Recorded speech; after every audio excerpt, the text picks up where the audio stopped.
بسم اللہ الرحمن الرحیم الحمدللہ وکفا وسلام علی عبادہ الذین اصطفیٰ۔ حضرات، جیسا کہ آپ نے اس مقدمے سے یہ اندازہ لگایا کہ ابتدا میں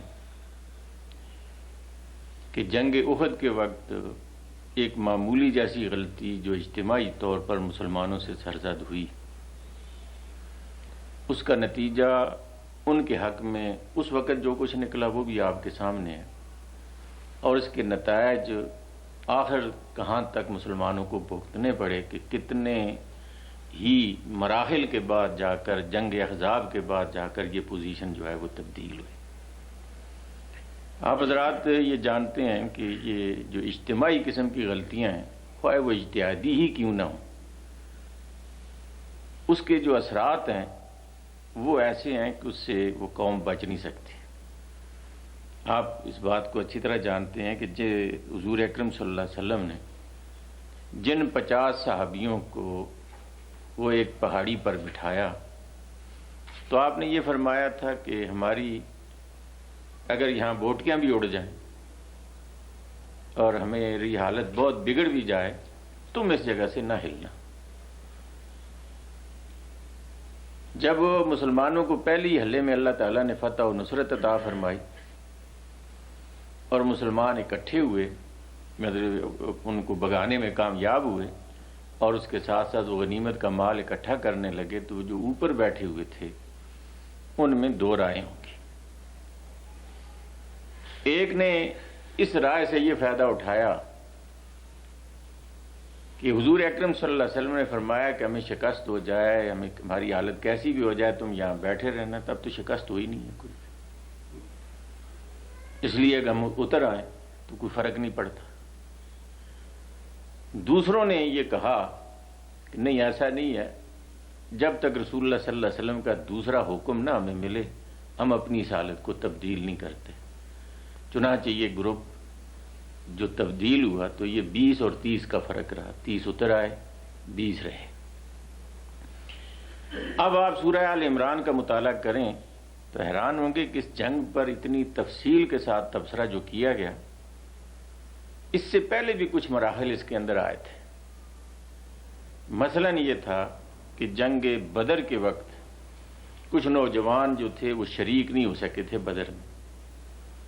یا بعد میں مسلمان ہوئے یا اس وقت تھے نہیں۔ ان میں سے کچھ کا یہ خیال تھا کہ اچھا پھر کوئی وقت بنا تو ہم دیکھیں گے اسے۔ چنانچہ اچانک جب یہ احد کا معاملہ آیا تو اس سے پہلے انہوں نے یہ قسم اٹھا رکھی تھی کہ اللہ دیکھے گا کہ ہم کیا کرتے ہیں اس کے اندر۔ تو حضور کے سامنے جب یہ صلاح و مشورہ آیا تو حضور اکرم صلی اللہ علیہ وسلم کی اپنی رائے بھی یہ تھی کہ لشکر بہت بڑا ہے، 3000 کا ہے، اور ہماری اس وقت اتنی پوزیشن نہیں ہے تعداد کے لحاظ سے کہ ہم جا کر ان کا مقابلہ کر سکیں، اس لیے مدینے میں رہ کر آبادی کو اپنی پیٹھ کے پیچھے رکھ کر ہمیں لڑنا چاہیے تاکہ ہماری حفاظت بھی ٹھیک رہے اور ہم اپنا ٹھیک کام کر سکیں۔ لیکن نوجوان جو تھے وہ اس بات پر مصر تھے اور وہ اصرار میں اتنا آگے بڑھے کہ نبی کریم صلی اللہ علیہ وسلم نے ان کے حق میں فیصلہ دے دیا کہ ہم نکلتے ہیں، اور اس کے بعد حضور اکرم صلی اللہ علیہ وسلم جنگ کا لباس پہن کر تشریف لائے، اور جب اس پر بات ہوئی تو اب ان نوجوانوں نے محسوس کیا کہ ہم نے بے جا اصرار کیا ہے۔ انہوں نے فرمایا کہ ہم سے ہو گئی جو بات، لیکن اگر آپ کی مرضی نہیں ہے تو ہم اس پر راضی ہیں، جیسے آپ حکم دیں۔ تو حضور اکرم صلی اللہ علیہ وسلم نے فرمایا کہ نبی جب جنگ کا لباس پہن کر آتا ہے تو پھر اسے اتارتا نہیں، اب ہم باہر ہی چلیں۔ یہ بات بھی کوئی معمولی بات نہیں تھی، ایک بڑی بات تھی کہ اس پر بہت اصرار کیا گیا تھا، اور حضور اکرم صلی اللہ علیہ وسلم نے اس نوجوانوں کے اصرار کو قبول کیا۔ دوسرا آگے چل کر جو مرحلہ پیش آیا کہ یہاں مدینے سے جب نکلے تھے مسلمان تو ان کی تعداد 1000 تھی، اور تھوڑا میل ڈیڑھ آگے چل کر عبداللہ ابن ابی نے یہ کہہ کر الگ ہوا کہ آپ نوجوانوں کی بات میں آئے اور اس تھوڑی سی جمعیت کو لے کر چلتے ہیں، یہ تو موت کے منہ میں جانا ہے، لہذا میں اپنے ساتھیوں کو موت کے منہ میں لے جانے کے لیے تیار نہیں۔ اس کے اس اعلان سے آپ اندازہ لگائیں اس 1000 میں سے 300 آدمی الگ عبداللہ ابن ابی کے ساتھ ہوئے، اور کل یہ 700 آدمی رہ گئے، اور عین یہ جنگ کے موقع پر یہ سارا معاملہ ہوا۔ لیکن اس کے بعد جب حضور اکرم صلی اللہ علیہ وسلم نے وہاں جا کر صف بندی کی اور اس طرح سے لڑے، تو اس کے نتیجے میں اللہ تعالیٰ نے مسلمانوں کو فتح دی، اور پھر اللہ نے مسلمانوں کو ان جذبات کو کی وجہ سے یہ نہیں کہا کہ تم نے اپنے جذبات کو اصرار کے ساتھ رسول اللہ سے منوایا، لہذا ہم نے تمہیں یہ مار جو ہے وہ دلائی، یا یہ ہے کہ یہ دیکھ لو کہ ابھی تمہاری حالت یہ تھی کہ تمہارے دل ان 300 کے الگ ہونے سے کوئی ٹوٹے ہوں گے، لازماً اثر تو پڑا ہوگا اس کا، اس لیے تم جم کے نہیں لڑ سکے، یہ بات ہوئی۔ آپ یہ دیکھ لیں سورہ آل عمران آپ کے مطالعے سے گزری ہوگی، یا دیکھیں اس میں کہیں بھی جنگ پر تبصرہ اس طرح کا نہیں آیا۔ تمہاری تعداد بہت کم ہو گئی تھی، افراد بہت کم ہو گئے تھے، اسباب تمہارے پاس کم تھے، ان میں سے کوئی بات نہیں تھی، بات ایک ہی تھی، اور وہ یہ تھی کہ تم نے رسول اللہ صلی اللہ علیہ وسلم نے جو تمہیں بات بتائی اس کے ماننے میں تم ناکام رہے، اور اس کا نتیجہ، اور ماننے میں سارے کے سارے ناکام نہیں رہے۔ چند لوگوں کی غلطی سے آپ یہ دیکھیں کہ وہ پوری کی پوری جو ہے وہ قسمت جو ہے وہ ساری قوم کی جو ہے پلٹ گئی، اور ان سب کو یہاں تک تکلیف پہنچی کہ 70 آدمی اس کے بعد شہید ہوئے، اور خود حضور اکرم صلی اللہ علیہ وسلم بھی اس کے اندر زخمی ہوئے، اور وہ شکست کو معمولی قسم کی نہیں تھی کہ آپ یہ اندازہ لگائیں کہ جب پہاڑ کے دامن میں تیروں سے بچنے کے لیے جب پناہ لی گئی اور کفار یہ سمجھے کہ اب میدان یہ خالی ہو چکا ہے، ادھر سے ابو سفیان ہوتا آتا اس مقام پر پہنچا کہ جہاں حضور اکرم صلی اللہ علیہ وسلم اور حضرت ابو بکر اور حضرت عمر اور دوسرے کوئی ساتھی ایک پتھر کی اوٹ میں بیٹھے ہوئے تھے، اسی پتھر پر چڑھ کر اس نے یہ کہا، ہل فیکم محمد، کیا تم میں محمد موجود ہیں؟ حضور نے فرمایا اسے کوئی جواب نہ دو۔ پھر اس نے کہا ہل فیکم ابو بکر، کیا تمہارے اندر ابو بکر موجود ہیں؟ حضور نے فرمایا کوئی جواب نہ دو۔ پھر اس نے کہا ہل فیکم عمر، کیا تمہارے اندر عمر موجود ہیں؟ حضور نے فرمایا جواب نہ دو اسے۔ اب اس نے اسی پتھر پر کھڑے ہو کر یہ اعلان کیا کہ اعلیٰ ابل، ابل تیری سرداری اب قائم ہوگی، کہ یہ تینوں میں سے کوئی ایک ہوتا تو شاید پھر تحریک دوبارہ ابھر جاتی، لیکن ان تینوں کے چلے جانے کے بعد ابھرنے کا کوئی امکان نہیں۔ حضور اکرم صلی اللہ علیہ وسلم نے حضرت عمر کو فرمایا کہ اب کھڑے ہو کر اسے کہو کہ ابل اعلیٰ نہیں ہوگا، اللہ اعلیٰ عز و جل۔ یہاں سے یہ بھی بات دیکھ لیں کہ جہاں وہ اصل دینی مقصد پر زد پڑتی ہے، حالات کیسے بھی ہوں، اس کو گوارا نہیں کیا گیا کہ اس کو کسی مصلحت کا شکار بنایا جائے۔ تو پہلی چیز جسے آپ یہ دیکھیں کہ حضور اکرم صلی اللہ علیہ وسلم کے سارے اس واقعہ میں ہمیں جو ملتی ہے وہ یہ ہے کہ اجتماعی کاموں میں بعض وقت معمولی جیسی غلطی، اور وہ بھی اجتہادی غلطی، ظاہر بات ہے صحابہ کے اندر یہ سوال ہی نہیں پیدا ہوتا ہے وہ عمدن حضور کی قول کی مخالفت کر دے۔ ان کے ذہن میں یہی آیا تھا کہ اب فتح ہوگی، یہ ناکامی تو ہوئی نہیں، حضور نے فرمایا ہم ناکام بھی ہو جائیں تو تم یہاں سے نہ ہلنا، تو فتح والی بات ان کے ذہن میں تھی نہیں، اس لیے وہ وہاں سے ہلے اور یہ سارا پانسا پلٹا۔ چنانچہ اس سے ایک نتیجہ یہ نکلا کہ آخر تک مسلمانوں نے جب بھی اپنے جنگ اور اپنے اس کام کو آگے بڑھایا، اس میں کہیں بھی ان کو اگر ناکامی ہوئی تو ان کے ذہن میں فوراً یہ بات آئی کہ ہماری ناکامی کا سبب اگر کوئی چیز ہے تو ہم نے رسول اللہ صلی اللہ علیہ وسلم کی اتباع کرنے میں کہیں ناکام ہوئے۔ چنانچہ ایک مشہور تاریخی واقعہ ہے کہ حضرت عمر رضی اللہ تعالیٰ عنہ کو ایک جرنیل نے یہ خط لکھا کہ حضرت فلاں جنگ کے اندر ایک وقت گزر گیا اور کئی روز سے یہ جنگ جاری ہے اور نہ فتح ہو رہی ہے، نہ شکست ہو رہی ہے، نہ وہ آگے بڑھ سکتے ہیں نہ ہم آگے بڑھ سکتے ہیں، جنگ کئی روز سے بے نتیجہ ہے۔ آپ اس سلسلے میں کوئی رہنمائی فرمائیں کہ کس طرح کا کیا طریقہ کار اختیار کیا جائے۔ تو آپ اندازہ لگائیں کہ حضرت عمر رضی اللہ تعالیٰ عنہ نے فرمایا کہ تم اپنے اندر تلاش کرو، رسول اللہ صلی اللہ علیہ وسلم کی کسی سنت پر عمل کرنا تو نہیں چھوڑ دیا تم نے۔ گویا یہ اس دن سے یہ بات واضح ہو گئی تھی ذہن کے اندر کہ مسلمان کی ناکامی یا کامیابی کا دار و مدار صرف حضور کی اتباع پر ہے، اور یہ واضح بات ہے کہ جس نے اتباع کرنے میں وہ مکمل رہے گا اور لازماً کامیاب ہوگا، اور جو اتباع کرنے کے اندر مکمل نہ کر سکے اس کے اندر ناکامی اس کی یہی ہوگی۔ اور یہ بات بالکل بنیادی ہے کہ قرآن نے واضح طور پر یہ کہا ہے کہ لَقَدْ كَانَ لَكُمْ فِي رَسُولِ اللَّهِ أُسْوَةٌ حَسَنَةٌ لِمَنْ كَانَ يَرْجُو اللَّهَ وَالْيَوْمَ الْآخِرَ، کہ تمہارے لیے نبی کریم صلی اللہ علیہ وسلم کی زندگی کامیابی کے لیے، دنیا اور آخرت دونوں کی کامیابی کے لیے، اللہ کے ساتھ ملنے کے لیے، آخرت میں کامیابی حاصل کرنے کا ایک ہی ذریعہ ہے کہ اس اسوہ یعنی پیر پہ پیر رکھنا، قدم پہ قدم رکھنا، اس پر چلنا، اس سے آگے پیچھے نہیں ہٹنا چاہیے۔ اور ویسے آپ ماشاءاللہ سارے اللہ تعالیٰ کے فضل و کرم سے پڑھے لکھے ہیں، اس بات پر تھوڑا سا آپ غور کیجئے کہ دنیا میں جس کسی نے بھی کامیابی حاصل کی ہے، اس نے قدرت کے کسی سائن کو اپنے سامنے رکھ کر کامیابی حاصل کی ہے۔ جس نے اس سائن کو سامنے رکھا، جس چیز کو بھی اس نے حاصل کیا، تو وہ اس کے سامنے قدرت کا کچھ سائن تھا، خود اس نے کچھ نہیں بنایا، اس لیے کہ اس کے علاوہ تصور ہی دنیا کے اندر نہیں کیا جا سکتا کہ قرآن یہ کہتا ہے کہ وَعَلَامَاتٍ وَبِالنَّجْمِ هُمْ يَهْتَدُونَ، اس کائنات کے اندر تمہارے چلنے کے لیے، ترقی کرنے کے لیے ہم نے بے شمار نشانیاں رکھی ہیں کہ تم انہی سے راہ جو ہے حاصل کر سکتے ہو۔ مثلا جس نے بھی کیمرہ ایجاد کیا تو ظاہر بات ہے قدرت کا سائن آنکھ اس کے سامنے تھی، اب اس کے سامنے میں وہ جتنا کامیاب ہوا اتنا زیادہ وہ کامیاب ہوتا چلا گیا۔ آج جس نے ہوائی جہاز اگر ایجاد کیا ہے تو ظاہر بات ہے اس کے سامنے پرندے ہیں، سائن تو قدرتی کا ہے کہ کیا اڑنے کا نظام ہے، اور جس نے شپ ایجاد کیا اس کے سامنے قدرت کا سائن مچھلی تھی۔ اگر شپ میں جو ہے مچھلی کے بجائے پرندہ سائن بنایا جاتا، اور ہوائی جہاز میں مچھلی اگر سائن بنائی جاتی تو نہ ہوائی جہاز اڑتا، نہ شپ جو ہے پانی میں چلتا۔ یہ حیرانگی کی بات یہ ہے کہ دنیا میں کسی نے بھی اگر کوئی کامیابی حاصل کی ہے تو آج خود اس نے کوئی اصول نہیں بنایا، بنا ہوا قدرت کا ایک اصول ہے۔ آپ کمپیوٹر کے نظام کو دیکھیں، راڈار کے سسٹم کو دیکھیں، کسی کو دیکھیں، ان سب کے اندر آپ یہ دیکھیں قدرت کے سائن موجود ہیں جن کو فالو کر کے یعنی یہ اس راستے پر لوگ آگے بڑھے۔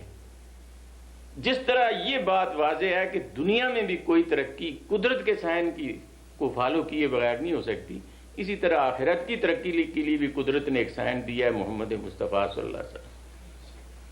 جس طرح دنیا کے سائنوں میں اگر ذرا سی کوئی تبدیلی کرے کہ آنکھ کے دیکھنے کا نظام جو اور ہے تو میں کیمرے کا نظام تھوڑا سا اس سے بدل دوں تو اس کا کیمرہ کامیاب نہیں ہوگا۔ اسی طرح سے نبی کریم صلی اللہ علیہ وسلم کے اسوے میں اگر کوئی شخص ذرا برابر فرق کرے کہ اگر چلو جی چھوٹی بات پہ نہ عمل ہوا کون سی بڑی بات ہے، تو ظاہر بات ہے وہ سارے کا سارا سسٹم جو ہے وہ ختم ہو جائے گا، اور کبھی بھی آدمی ترقی کے راستے پہ چل نہیں سکے گا، اور اس کی ساری جو ہے وہ ترقی کے بجائے تباہی کی طرف چلا جائے گا۔ اسی لیے صحابہ کے سامنے یہ واضح بات تھی کہ جب بھی کوئی بات یہ آتی کہ یہ کام کرنا ہے تو فوراً ذہن میں یہ بات جاتی کیا یہ کام رسول اللہ صلی اللہ علیہ وسلم نے کیا یا نہیں کیا۔ چنانچہ حضور اکرم صلی اللہ علیہ وسلم کے دنیا سے چلے جانے کے بعد 2-3 واقعات بڑے عجیب ہوئے۔ ایک تو یہ تھا کہ آپ یہ دیکھیں کہ 3 بڑے شہروں کے علاوہ مکہ، مدینہ اور طائف کے علاوہ عظیم اکثریت مرتد ہو گئی تھی، اور بڑی عجیب قسم کی حالت جو ہے وہ پیدا ہو گئی۔ اور ادھر یمامہ کی طرف آپ نے دیکھا ہوگا کہ ایک عظیم قومی فتنہ اٹھا، اور وہ بھی نبوتی کے نام سے اٹھا، لیکن قوم کی بہت بڑی جمعیت اس کے ساتھ تھی، لیکن اس نے یہ کہا کہ قریشی نبی ہے لہذا میں بھی ایک نبی نجدی ہو سکتا ہوں۔ یہ تصور آپ یہ دیکھیں کہ اسی دور کے اندر یہ سارا اٹھا، اور حضور اکرم صلی اللہ علیہ وسلم نے اس دور کے اندر اپنی زندگی سے چند روز پہلے ایک لشکر شام کے لیے تیار کیا جس میں ابو بکر، حضرت عمر اور یہ لوگ جو ہیں حضرت اسامہ کی قیادت میں جانے والے تھے۔ لشکر مدینے سے باہر ایک پڑاؤ نکلا تھا کہ پیچھے سے نبی کریم صلی اللہ علیہ وسلم جو ہے وہ دنیا چھوڑ چکے تھے۔ اس حالت کے اندر جب سارا معاملہ آیا تو کئی مسائل پیدا ہوئے، ان میں سے ایک مسئلہ یہ تھا کہ آپ اندازہ لگائیں کہ حضرت عمر رضی اللہ تعالیٰ عنہ فرماتے ہیں میں نے دیکھا کہ ان لڑائیوں کے اندر حفاظ قرآن جو ہیں وہ تو مارے جائیں گے سارے کے سارے، یا زیادہ بڑی تعداد میں، اور قرآن ہمارے پاس ہے نہیں اکٹھا کسی ایک جگہ پر، تو یہ گئے سیدھے حضرت ابو بکر رضی اللہ تعالیٰ عنہ کی خدمت میں کہ حضرت سب سے پہلے قرآن اکٹھا کرنے کا انتظام کر لیں۔ پہلا جواب حضرت ابو بکر صدیق کا یہ تھا اس کام کو ابو بکر کیسے کرے جسے رسول اللہ نے نہیں کیا۔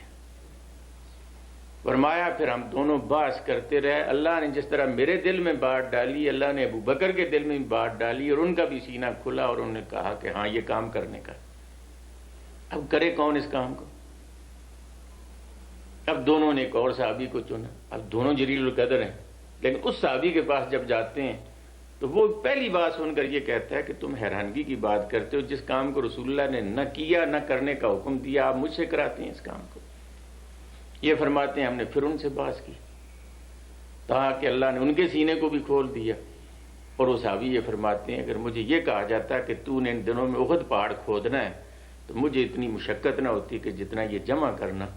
کہ یہ کہ کہاں کہاں سے اس زمانے میں مرتب تھا نہیں، کہیں کسی پاس ایک سورت، کسی کے پاس دو صورتیں، کسی کے پاس چند آیتیں، کسی کپڑے پر لکھی ہوئی، کسی کاغذ پر لکھی ہوئی، کسی چمڑے پر لکھی ہوئی۔ بہرحال یہ اکٹھا کرنے میں یہ کامیاب ہوئے، لیکن پہلی بات ذہن میں یہ آئی۔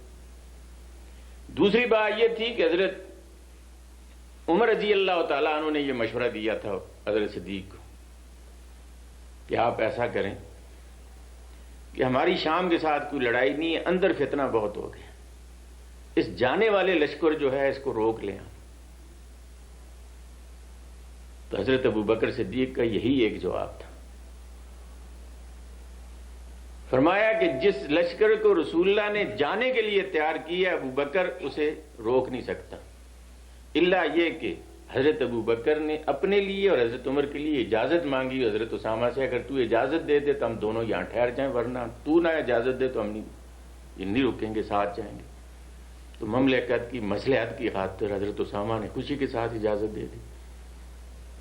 تیسری بات ایک اور آئی، وہ بھی بڑی عجیب تھی۔ حضرت عمر رضی اللہ تعالیٰ عنہ نے یہ تجویز پیش کی کہ یا خلیفہ رسول، اس وقت کچھ حالت ایسی ہے کہ کچھ لوگوں نے تو بالکل دین چھوڑ دیا، کچھ نئے نبوت کا مسئلہ چل پڑا ہے، لیکن کچھ یہ ہیں کہ وہ کہتے ہیں کہ ہم نماز پڑھیں گے، زکوٰۃ نہیں دیں گے، تو کم از کم کچھ نہ کچھ ان کے اندر ہے، ان کے ساتھ لڑائی نہ چھیڑیں، باقی سب کے ساتھ چھیڑ دیں۔ تو حضرت ابو بکر صدیق نے فرمایا خدا کی قسم، جو شخص رسول اللہ کے زمانے میں اپنے اونٹ اور بکری کے ساتھ جو رسی دیتا تھا، جو اسے بھی روکے گا ابو بکر اس کے مقابلے میں تلوار لے کر نکلے گا۔ اب آپ یہ دیکھیں کہ اتنی اس وقت کے حالات کو سامنے رکھ کر اگر کچھ سوچے اور غور کرے کہ یہ ایک ایک بات بظاہر بڑی عجیب جیسی لگتی ہے، خود حضرت ابو بکر کو یہ احساس دلایا گیا کہ پیچھے مدینے میں کون رہے گا، اتنی بڑی فوج چلے گی ادھر، اور دوسروں کے ساتھ لڑنے پہ لگیں گے۔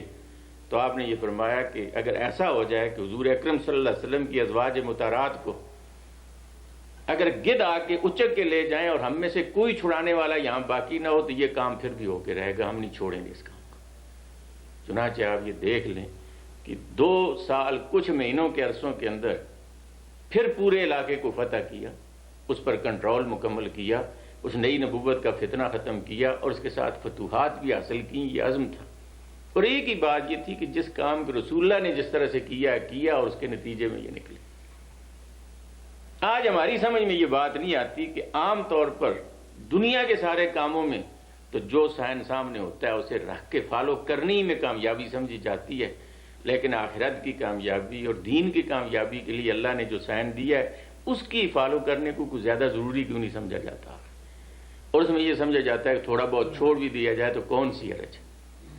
اور یہ تھوڑا سا چھوڑنے سے ہی تو سارے کا سارا نقصان ہوتا ہے۔ اس کی ایک معمولی جیسی مثال آپ اپنے سامنے رکھیں دین کے معاملات کے اندر ہی۔ مثلا صبح کی نماز اللہ تعالیٰ نے 2 رکعتیں جو ہیں وہ فرض کی ہیں۔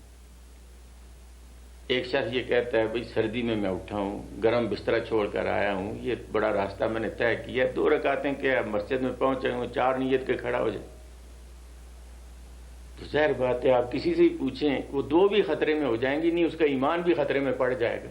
حالانکہ اس نے کوئی غلط کام تو بظاہر نہیں کیا، لیکن یہ بذات خود ایک غلط کام ہے کہ وہ بات کہ جو جس طرح سے رسول اللہ نے بتائی اس سے وہ ہٹ گیا، اس سے بڑی غلطی اور کوئی بھی نہیں۔ اسی لیے دین کے معاملات یا دنیا کے معاملات میں جو سنت، جو طریقہ نبی کریم صلی اللہ علیہ وسلم نے واضح کر دیا ہے اس کی اتباع ہی سے ہم کامیاب ہو سکتے ہیں، ورنہ اور کوئی راستہ نہیں۔ یعنی اس جنگ سے ایک بات یہ بالکل واضح اور سامنے نظر آنے والی۔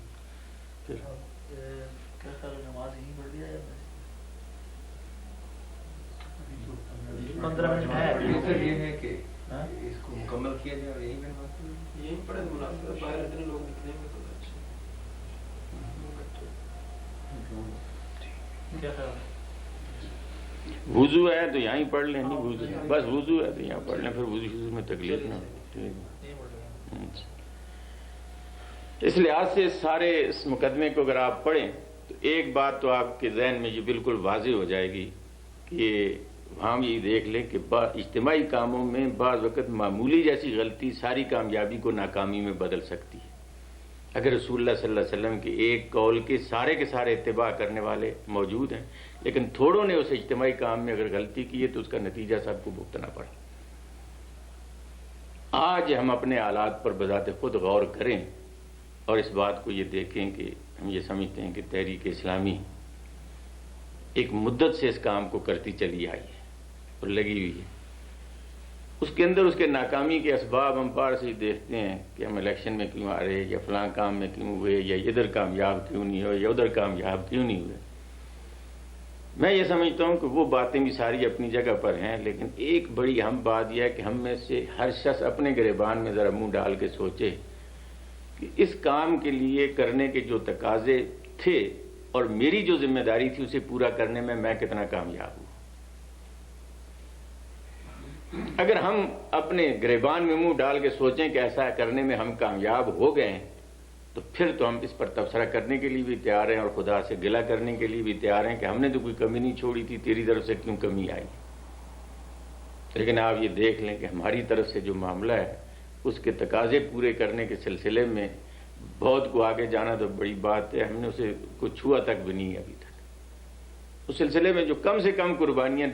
دے جانی چاہیے اس راستے پر بھی ہم نے ابھی تک کوئی قدم نہیں رکھا. اس لحاظ سے اگر وہ رسول اللہ کی قیادت میں بھی اگر یہ بات ہو سکتی ہے کہ تھوڑا سا اتباع سے ہٹنے سے اتنا بڑا نقصان ہو سکتا ہے, تو یہاں ساری کی ساری زندگی کا بڑا حصہ اگر اس اتباع سے ہٹا ہوا ہو تو اس کے ساتھ اگر ہم کوئی کام کرنے کے لیے چلیں اس میں کافی ہمیں سوچنا چاہیے کہ یہ ناکامی باہر سے نہیں ہے, اس کے اسباب باہر تلاش کرنے کے بجائے اندر سے تلاش کرنے چاہیے. ایک چیز جس کی طرف میں توجہ دلانا چاہتا تھا کہ وہ یہ ہے کہ آپ اس معاملے میں دیکھ لیں. دوسری چیز جو ہے اس سارے سے اندازہ ہوتا ہے کہ وہ یہ ہے کہ ناکامی میں ہو جانا یہ کوئی بڑی بات نہیں ہے, کیونکہ یہ دنیا اسباب اور وسائل کے ساتھ ہے اور اسباب اور وسائل کے اندر یہ ہوتا رہتا ہے. ناکامی وہ کوئی ناکامی نہیں ہے کہ جو آدمی کی ہمت نہ توڑ دے. اگر آدمی اس دن ناکام ہو جائے گا جس دن اس نے ہمت توڑ دی. آپ یہ دیکھ لیں اگر صحابہ وہ خدا نخواستہ وہ شکست کھانے کے بعد اپنے ان زخمیوں کو اور اپنے ان شہیدوں کو لے کر بیٹھ جاتے اور یا اس وقت یہی سوچنا شروع کر دیتے کیسا ہوا کیسا نہیں ہوا, اور اس وقت بر وقت اس کا تدارک کرنے کی کوشش نہ کرتے تو یہ اس فتح تک کبھی بھی نہیں پہنچ سکتے تھے. آپ اندازہ فرمائیں کہ یہ جو ہے تعداد کہ 630 آدمی دوسرے روز پھر رسول اللہ کے ساتھ تیار ہوئی تو تھے تو 750 آدمی, 700 میں سے 70 شہید ہو گئے. باقی ہر زخمی, ان میں بعض ایسے زخمی تھے جو چل نہیں سکتے تھے, وہ گدھوں اور گھوڑوں پہ بیٹھ کر انہی زخموں کے ساتھ وہی بہتا ہوا خون, وہی ٹوٹا ہوا جسم, وہی سارا کچھ چاہ کے پھر آگے چل کر کتنے میل آگے چلے وہ. اور خود نبی کریم صلی اللہ علیہ وسلم بذات خود بنفس نفیس اس راستے میں چلے. اور جیسا آپ نے یہ اندازہ لگایا کہ اگر ایسا نہ ہوتا تو اس کا کیا نتیجہ نکلتا. ظاہر بات ہے کہ جیسا وہ وہاں جا کر 36 میل دور بیٹھ کر انہیں سوچے, پہلے تو فتح کی خوشی میں وہ سرشار تھے, پھر سوچا ہاتھ کیا ہے, تو وہ واپس آ رہے تھے. انہیں پتہ چلا اب راستے میں وہ پہنچا ہے تو اس سے انہوں نے کہا جتنی فتح ہوگی اسی کو غنیمت سمجھو. پھر اس کے بعد آپ یہ دیکھیں کہ 2 سال کے اندر لگاتار وہ سخت قسم کی جدوجہد کہ ہر ایک پر نگاہ, ہر ایک پر نظر, ہر چیز پر بر وقت اٹھ کے جانا, یہ چیز اگر نہ ہوتی تو بھی یہ انقلاب کبھی بھی مکمل نہیں ہو سکتا تھا. گویا اس میں ایک واضح بات یہ ہے کہ شکست ہو سکتی ہے, وہ شکست مسلمانوں کو نقصان نہیں دیتی, لیکن اگر اس شکست کو لے کر نہ بیٹھ جائے اس شکست سے اگر یہ سبق لیا جائے جس طرح سے انہوں نے لیا، اور اس کے نتیجے میں آپ یہ دیکھیں کہ وہ فتح تب ہوئی کہ یہی جنگ احزاب جو ہے کتنی بڑی فتح بنی، ذرا اندازہ لگائیں آپ۔ یہی جنگ احد میں آپ تو خیر اکثر اللہ تعالیٰ نے آپ کو ہمت دی، جاتے رہتے ہیں مدینہ شریف، یہ جہاں سبع مساجد ہیں یہاں سے یہ خندق شروع ہوئی تھی اور احد تک یہ گئی تھی۔ اور یہ سبع مساجد جو ہیں یہ دراصل مسجدیں نہیں تھیں، یہ دراصل ڈیرے تھے ان صحابہ کے جن کے نام سے ہیں، یہ حضرت علی کا ڈیرہ، حضرت ابوبکر کا ڈیرہ، حضرت عثمان کا، اور مسجد فتح کے نیچے حضرت سلمان کی مسجد تھی کے نام سے آتی ہے، یہ ان کا ڈیرہ تھا، اور مسجد فتح رسول اللہ صلی اللہ علیہ وسلم کا ڈیرہ تھا۔ اس وقت آپ یہ دیکھیں کہ یہ لگاتار کرتے کرتے یہاں تک یہ پہنچے، اور اتنے درشکستہ حالات کے اندر بھی اتنے سخت تھے کہ جیسا آپ نے واقعہ اندازہ لگایا کہ حضور اکرم صلی اللہ علیہ وسلم نے ان سے پوچھا کہ کیا بنی قریظہ کے ساتھ کوئی صلح کر لی جائے، تو فرمایا نہیں، اس کی کوئی ضرورت نہیں، جو حال ہوتا ہے ہونے دو۔ جب اس طرح سے وہ ڈٹے تو اس کے نتیجے میں آپ نے دیکھا کیا نکلا کہ حضور نے اس مسجد فتح کو اس لیے فتح کہتے ہیں کہ حضور نے ان کے بھاگ جانے کے بعد یہاں اعلان فرمایا تھا کہ آج کے بعد ہم پر حملہ کرنے کے لیے کوئی نہیں آئے گا، ہم حملہ کرنے کے لیے جائیں گے۔ اور تاریخ شاید ہے اس بات کی کہ پھر اس کے بعد کسی کو ہمت نہیں ہوئی کہ وہ کوئی مدینے کا رخ کرتا یا مدینے کے لیے سوچ بھی سکتا، ورنہ یہ چند روز پہلے یہ ایسے جمعیت سارے کے سارے اکٹھے ہو کے آئے کہ خود اندر کے منافقوں نے کہا منافقت کی کیا ضرورت ہے، بلکہ انہوں نے مسلمانوں کو ڈھیلا کرنا شروع کر دیا کہ یا اللہ یثرب لا مقام لکم، مدینے والوں پہلے چھوٹی چھوٹی لڑائیاں لڑ کے تم فخر میں آ گئے، اب آئی ہے لڑائی، دیکھنا ذرا اس کو، اب تمہارے لیے کوئی ٹھکانہ نہیں ہے۔ ایک طرف منافق یہ کہتے تھے اور قرآن یہ کہتا ہے، دوسری طرف ایمان والے یہ کہتے تھے کہ ھذا ما وعدنا اللہ ورسولہ، نہیں اس میں کوئی خطرے کی بات نہیں ہے، اللہ نے ہمارے ساتھ جو وعدہ کیا ہمارے ہاتھوں سے کافروں کو وہ مزہ چکھائے گا، ایک ایک تک جانا ہمارے لیے مشکل ہے، اللہ نے سب اکٹھے کر کے ہم کو دے دی۔ یہ دیکھ لیں کہ ایمان کی وہ بات تھی کہ جس کے نتیجے میں یہ سارا کچھ ہوا۔ اس لیے آپ یہ دیکھیں کہ بعض وقت جنگ کے موقع پر یا مقابلے کے موقع پر تھوڑی جیسی ڈھیلی بات جو ہے یہ بھی بہت بڑا نقصان پہنچاتی ہے، اور ایک مسلمان کو تو ڈھیلا ہونے کی ضرورت ہی کوئی نہیں ہے کہ جب اسے اپنی فتح اور کامیابی اور نصرت میں وہ اللہ تعالیٰ کا امداد اور تعاون کا وہ کیا نام ہے اپنے آپ کو مستحق سمجھتا ہے، اور جس کے لیے واضح ایک اعلان موجود ہے سورہ محمد کے اندر، یعنی یہ جملہ بذات خدا علی ایمان کے لیے کافی ہے۔ اللہ تعالیٰ یہ فرماتے ہیں کہ ہم نے کافروں کو شکست دی، یا کافروں کے دل چھوٹے نکلے، یا کافروں کے ساتھ یہ سب کچھ ہوا اور مسلمانوں کے حوصلے کیوں بڑھے؟ ذالک بان اللہ مولا الذین آمنوا وان الکافرین لا مولا لهم۔ جو شخص یہ سمجھتا ہے ایمان کے ساتھ کہ میرا مولا، میرا والی، میرا کارساز، میرا حامی، میری پشت پناہی کرنے والا میرا خدا ہے،